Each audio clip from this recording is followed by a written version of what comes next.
नंदनवन में पीलू चिड़िया अपने पति बबलू के साथ रहती थी। बबलू कबूतर बहुत ही आलसी था। वो कोई काम धंधा नहीं करता था। घर का खर्च चलाने के लिए पीलू चिड़िया पड़ोसियों के यहाँ कुछ काम कर लिया करती थी। ऐसे ही समय बीतता जाता है और पीलू चिड़िया को 2 बच्चे होते हैं। पीलू चिड़िया परेशान हो जाती है। वो सोचती है, हे भगवान अब तो 2 बच्चे हो गए हैं। मैं घर का खर्च कैसे चलाऊंगी? मेरा पति आलसी और निकम्मा है, इससे तो कोई उम्मीद करना ही बेकार है। इस तरह कुछ दिन बीत जाते हैं, लेकिन बबलू कबूतर आलसी का आलसी ही रहता है। पीलू चिड़िया उस पर एक दिन जोर से चिल्लाती है, अरे कैसे पति हो, तुम्हें हमारा कुछ ख्याल नहीं? अरे मेरा ख्याल नहीं तो कम से कम बच्चों का तो सोचो, कुछ काम करो, उनके भविष्य के बारे में कुछ सोचो। क्या तुम नहीं चाहते कि हमारे बच्चे भी दूसरे पक्षियों की तरह आराम से जिंदगी गुजारे? तुम्हें कुछ तो शर्म आनी चाहिए। बबलू कबूतर गुस्से से उठता है और कहता है, अरे कमबख्त, मुझे चैन से सोने दे। जब देखो चिक चिक करती रहती है। क्या मैं नहीं करता तेरे बच्चों की देखभाल? मैंने नहीं कहा था तुझे बच्चे पैदा करने के लिए, तूने पैदा करी है, तू ही उन्हें संभाल। मैं अब तेरे साथ नहीं रहूंगा, मैं चला। ऐसा बोलकर बबलू कबूतर घर छोड़कर चला जाता है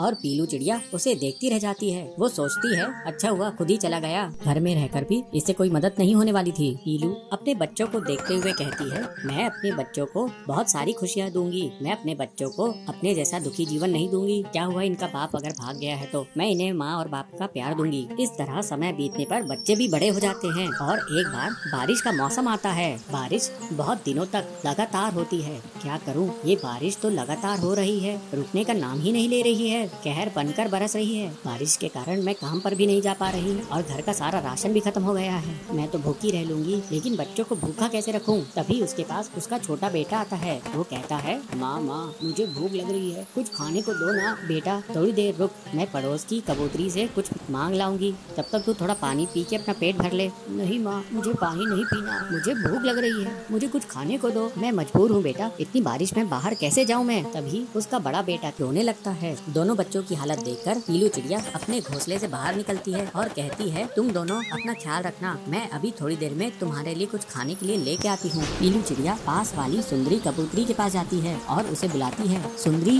ओ सुंदरी बहन, थोड़ा बाहर तो आओ। बहन मुझे थोड़ा अनाज दे दो, मेरे बच्चे भूख से तड़प रहे हैं। इतनी बारिश में तुम्हें तुम्हारी मदद नहीं कर सकती पीलू चिड़िया, अब तुम यहाँ से चली जाओ। पीलू चिड़िया निराश होकर अपनी एक अमीर सहेली के घर जाती है। टिल्लू बहन, मेरे बच्चे 2 दिनों से भूखे हैं, मुझे कुछ अनाज दे दो, तुम्हारे पास तो पैसे भी हैं। ये लो पीलू, 1 बोरी अनाज, इससे तुम्हारा कुछ दिन तक काम चल जाएगा। अब जल्दी जाओ और जाकर अपने बच्चों को भोजन कराओ, वे भूखे होंगे। बहुत बहुत धन्यवाद बहन, तुमने सच्ची सहेली होने का फर्ज अदा किया है। पीलू अनाज की बोरी लेके अपने घोंसले की तरफ उड़ के जाती है। वो दोनों बच्चों को खाने के लिए अनाज देती है। वो दोनों बच्चे भोजन करके सो जाते हैं। कुछ दिनों बाद बारिश रुक जाती है। फिर पीलू चिड़िया खुशी खुशी काम पे जाती है और मेहनत करती है। मेहनत करके वो काफी धन जमा कर लेती है, जिससे वो अपनी सहेली का उधार भी चुका देती है और अपने बच्चों की अच्छी परवरिश करती है। इस तरह पीलू चिड़िया अपने दोनों बच्चों का जीवन सुधारने में सफल होती है।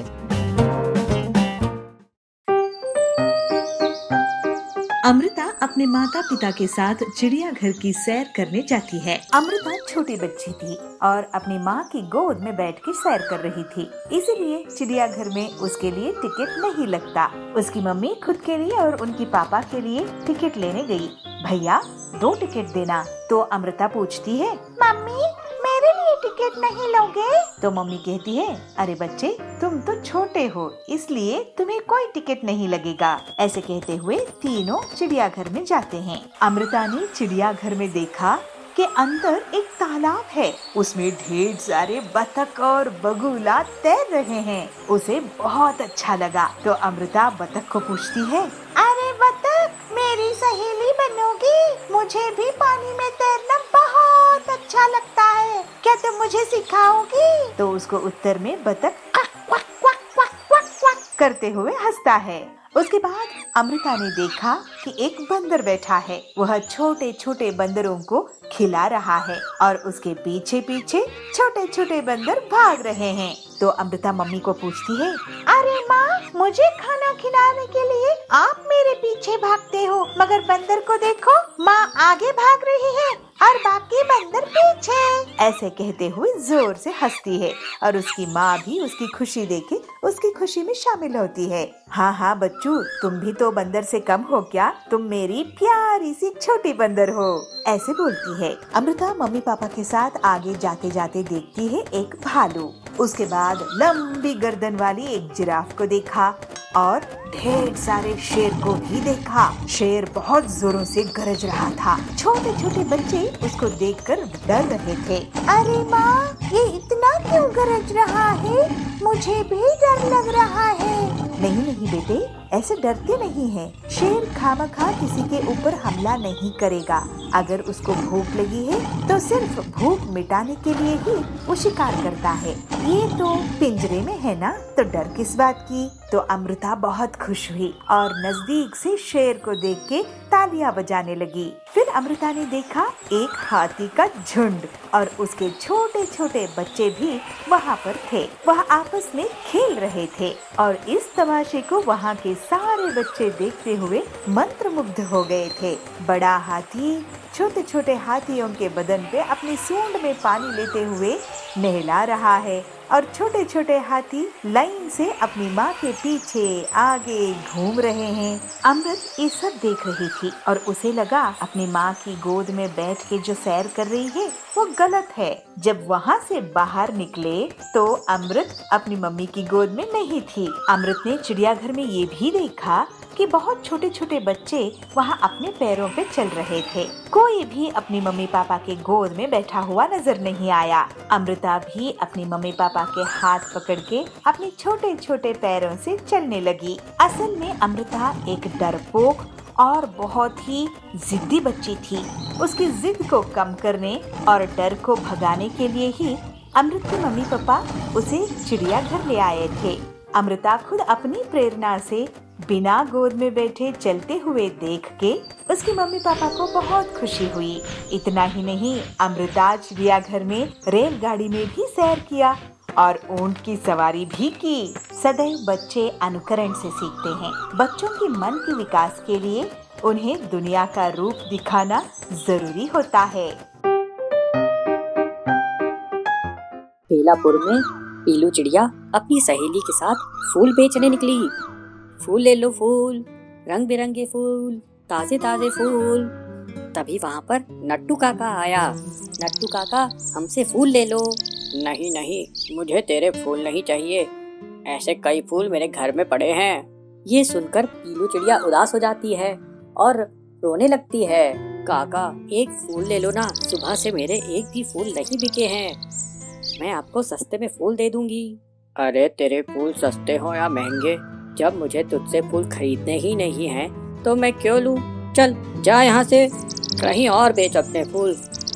काका, मैं और मेरी सहेली सुबह से निकले हैं, हमारा एक भी फूल नहीं बिका तो हमारे घर में खाने के लिए पैसे नहीं रहेंगे। काका कहता है, अरे तेरा फूल नहीं बिक रहा है तो मैं क्या करूं?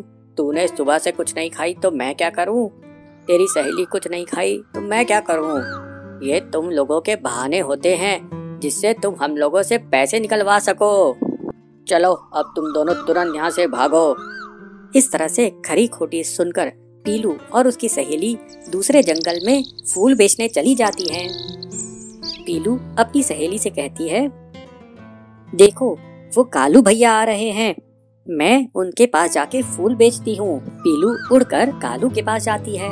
कालू भैया ये फूल ले लो, देखो ये कितने सुंदर हैं, इन्हें आप हम गरीब से खरीद लो ना, मैं आपको बिल्कुल सस्ते दामों में दूंगी, बाजार में इससे सस्ता फूल नहीं मिलेगा।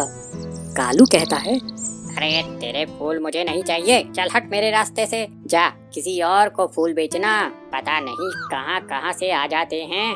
कालू बिना फूल खरीदे वहाँ से चला जाता है। कालू के जाने पर पीलू बहुत उदास हो जाती है और फिर से रोने लगती है।